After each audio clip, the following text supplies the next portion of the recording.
श्री गणेशाय नमः। श्री सीताराम चरण कमल बन में पावन राम कथा में आज हमारा प्रसंग है कि किस प्रकार केकई और मंत्रा में संवाद हुआ और राम के वनवास की तैयारी हुई। शुरू करने से पहले मैं आप लोगों से निवेदन करता हूं कि वीडियो को अंत तक जरूर देखें, जिससे आपको पूरा पुण्य लाभ मिल सके और सामाजिक व्यवहार की हमें जानकारी मिल सके। और जो लोग चैनल पर पहली बार हैं आवश्यक रूप से सब्सक्राइब करें। तो आइए शुरू करते हैं।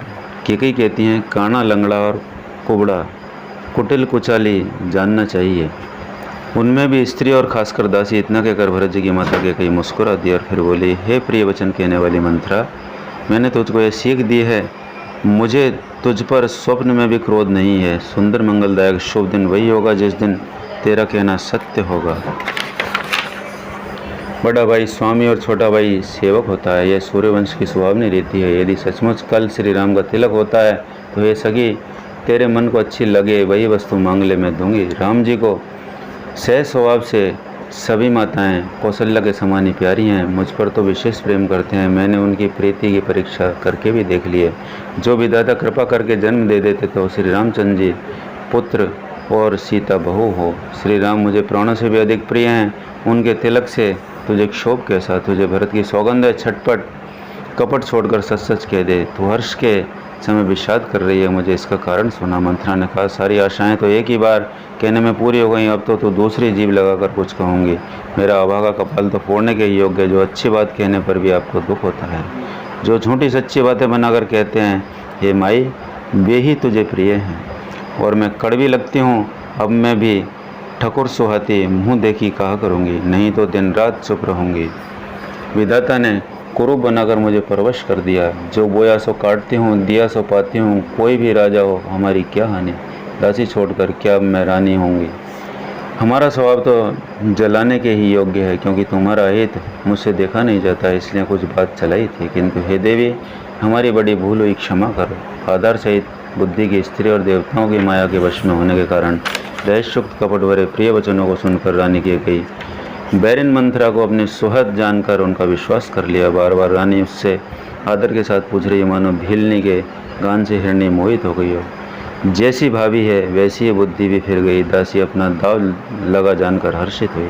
तो पूछती हो, किंतु मैं कहते डरती हूँ, क्योंकि तुमने पहले ही मेरा नाम घर फोड़ी रख दिया है। बहुत तरह से गढ़ छोलकर खूब विश्वास जमा कर तब अयोध्या की साढ़े साथी बोली, हे रानी, तुमने जो कहा कि मुझे सीताराम प्रिय हैं और राम को तुम प्रिय हो, सो यह बात सच्ची है, परंतु यह बात पहले थी।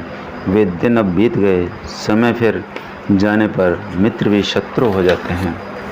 सूर्य कमल के कुल का पालन करने वाला है, पर बिना जल के वही सूर्य उनको जलाकर भस्म कर देता है। सौत कौशल्या तुम्हारी जड़ उखाड़ना चाहती है, तो उपाय रूपी श्रेष्ठ बाढ़ लगाकर उसे ढूंढ दो। तुमको अपने सुहाग के बल पर जो कुछ भी सोच नहीं है, राजा को अपने वश में जानती हो, किंतु राजा मन के मैले और मुँह के मीठे हैं और आपका सीधा स्वभाव। राम की माता बड़ी चतुर और गंभीर है, उसने मौका पाकर अपनी बात बना ली। राजा ने जो भरत को ननिहाल भेजा है, उसमें आप सब राम की माता की सलाह समझिए। कौशल्या समझाती है कि और सब सौतें तो मेरी अच्छी तरह सेवा करती हैं, एक भरत की माँ पति के बल पर गर्वित रहती है। इसी से हे माई, कौशल्या को तुम बहुत साल से खटक रही हो, किंतु वह कपट करने में चतुर है, अतः उसके हृदय का भाव जानने में ही नहीं आता है। राजा का तुम पर विशेष प्रेम है। कौशल्या सौत के स्वभाव से उसे देख नहीं सकती, इसलिए उसने जाल रचकर राजा को अपने वश में करके राम के राज तिलक के लिए लग्न निश्चय करा लिया। राम को तिलक हो यह कुल के उचित ही है और यह बात सभी को सुहाती है और मुझे तो बहुत ही अच्छी लगती है, परंतु मुझे तो आगे की बात विचार का डर लगता है। देव उलट कर इसका फल उसी को दें। इस तरह करोड़ों कुटिलपन की बातें कर गढ़ छोलकर मंत्रा ने केकई को उल्टा सीधा समझा दिया और सैकड़ों सौतों की कहानियाँ इस प्रकार कहीं जिस प्रकार विरोध बढ़े।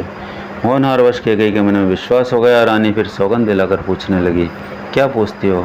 अरे तुमने अब भी नहीं समझा अपने भले बुरे को, तो पशु भी पहचान लेते हैं। पूरा पखवाड़ा बीत गया, सामान सस्ते और तुमने खबर पाई वो है आज मुझसे। मैं तुम्हारे राजा से खाती पहनती हूँ, इसलिए सच कहने में मुझे कोई दोष नहीं है। यदि मैं कुछ बनाकर झूठ कहती होंगी तो विधाता मुझे दंड देगा। यदि कल राम को राज तिलक हो गया, तुम्हारे लिए विधाता ने विपत्ति का बीज बो दिया। मैं ये बात लकीर खींचकर बलपूर्वक कहती हूँ, हे भामिनी, तुम तो अब दूध की मक्खी हो गई हो जिसे निकाल कर फेंक दिया जाएगा। वैसे ही तुम्हें भी लोग घर से निकाल कर बाहर करेंगे। जो पुत्र सहित चाकरी बजाओगी तो घर में रह सकोगी, दूसरा उपाय नहीं है। कद्रू ने बिनता को दुख दिया था, तुम्हें कौशल्य देगी। भरत कारागार का सेवन करेंगे और राम लक्ष्मण नायब होंगे। कैकेयी मंथरा की कड़वी बातें सुनते ही डरकर सूख गई और कुछ बोली नहीं। शरीर में पसीना आ गया और वह केले की तरह कांपने लगी। तब कुंवरी ने अपनी जीभ दांतों के तले दबाई।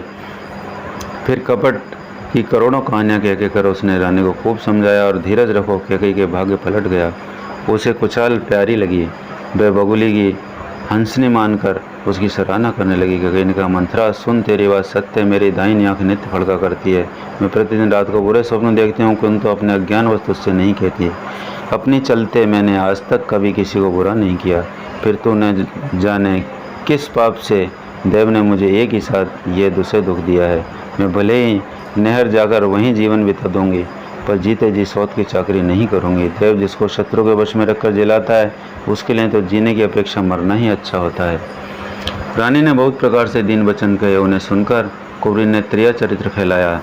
तुम मन में ग्लानि मानकर ऐसा क्यों कह रही हो? तुम्हारा सुख सुहाग दिन दूना होगा।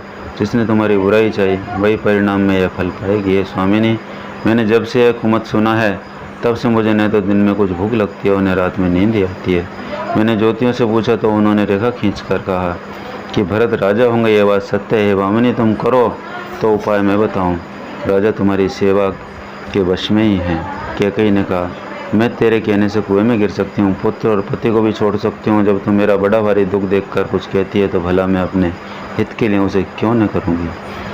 कुंवरी ने कैकेयी को कबूल कराकर कपट रूप छुरी को अपने हृदय रूपी पत्थर पर टेया उसको उद्धार को तेज किया। रानी कैकेयी अपने निकट दुख को कैसे नहीं देखती, जैसे बालिका पशु हरी हरी घास चरता है पर यह नहीं जानता कि मौत सिर पर नाच रही है। मंथरा की बातें सुनने में तो कोमल हैं पर परिणाम में कठोर हैं, मानो वह शहद में घोलकर जहर पिला रही हो। दासी कहती है, हे स्वामिनी, तुमने मुझको एक कथा कही थी, उसकी याद है कि नहीं?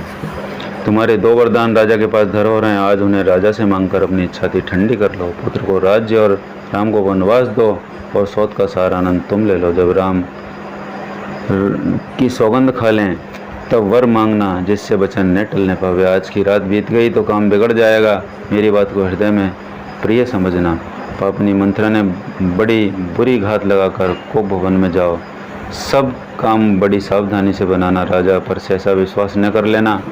कुंवरी ने रानी के प्राणों के समान प्रिय समझकर बार बार उसकी बड़ी बुद्धि का बखान किया और बोली, संसार में तेरे समान हितकारी और कोई नहीं। तू मुझ बही जाती हुई के लिए सारा हुई है। यदि विधाता कल मेरा मनोरथ पूरा कर दे तो हे सखी, मैं तुझे आंखों की पुतली बना लूँ। इस प्रकार दासी को बहुत तरह से आदर देकर कैकेयी कोप भवन में चली गई।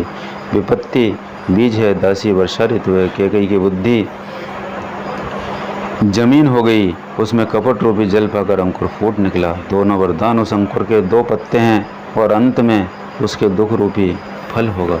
कैकेयी को का सब साज सजकर जा सोई। राज्य करती हुई वे अपनी दुष्ट बुद्धि से नष्ट हो गई। राजमहल और नगर में धूमधाम मच रही। इस कुचाल को कोई नहीं जानता था। बड़े ही आनंदित होकर नगर के सब स्त्री पुरुष शुभ मंगलचार से साज सजा रहे हैं। कोई भीतर जाता है, कोई बाहर निकलता है। राजद्वार में बड़ी भीड़ हो रही है। श्री रामचंद्र जी के बाल सखा राज तिलक का समाचार सुनकर हृदय हर्षित हो रहे हैं। वे 10-5 मिलकर श्री राम जी के पास जाते हैं। प्रेम पहचान कर प्रभु श्री रामचंद्र जी उनका आदर करते हैं और कोमल वाणी से कुशल क्षम पूछते हैं। अपने प्रिय सखा श्री रामचंद्र जी की आज्ञा पाकर वे आपस में एक दूसरे से श्री रामचंद्र जी की बड़ाई करते हुए लौटते हैं और कहते हैं, संसार में रघुनाथ जी के समान शील और स्नेह का निभाने वाला कौन है? भगवान में यही दे हम अपने कर्मवश भ्रमते हुए जिस योनि में जन्मे वहाँ उस योनि में हम तो सेवक हों और सीतापति श्री रामचंद्र जी हमारे स्वामी हों। यह नाता अंत तक निभ जाए। नगर में सबको ऐसी अभिलाषा है, परंतु कैकेयी के हृदय में बड़ी जलन हो रही है। कुसंगति पाकर कौन नष्ट नहीं हो जाता? नीच के मत के अनुसार चलने से चतुराई नहीं रह जाती है। संध्या के समय राजा दशरथ आनंद के साथ कैकेयी के महल में गए, मानो साक्षात स्नेही शरीर धरकर निष्ठुरता के पास गया हो। कोप भवन का नाम सुनकर राजा सहम गए। डर के मारे उनका पांव आगे को नहीं पड़ता। स्वयं देवराज इंद्र जिनकी भुजाओं के बल पर बसता और संपूर्ण राजा लोग जिनका रुख देखते रहते हैं। वही राजा दशरथ स्त्री का क्रोध सुनकर सूख गए। कामदेव का प्रताप और महिमा तो देखिए, जो त्रिशूल वज्र तलवार आदि की चोट अपने अंगों पर सहने वाले हैं, वे रतिनाथ कामदेव के पुष्पबाण से मारे गए। राजा डरते डरते अपनी प्यारी कैकेयी के पास गए। उनकी दशा देखकर उन्हें बड़ा ही दुख हुआ। कैकेयी जमीन पर पड़ी पुराना मोटा कपड़ा पहने हुए शरीर के नाना आभूषणों को उतार कर फेंक दिया और दुर्बुद्धि कैकेयी को एक कुवेश तक ऐसी फब रही है मानो भावी विधवापन की सूचना दे रही हो। राजा उसके पास जाकर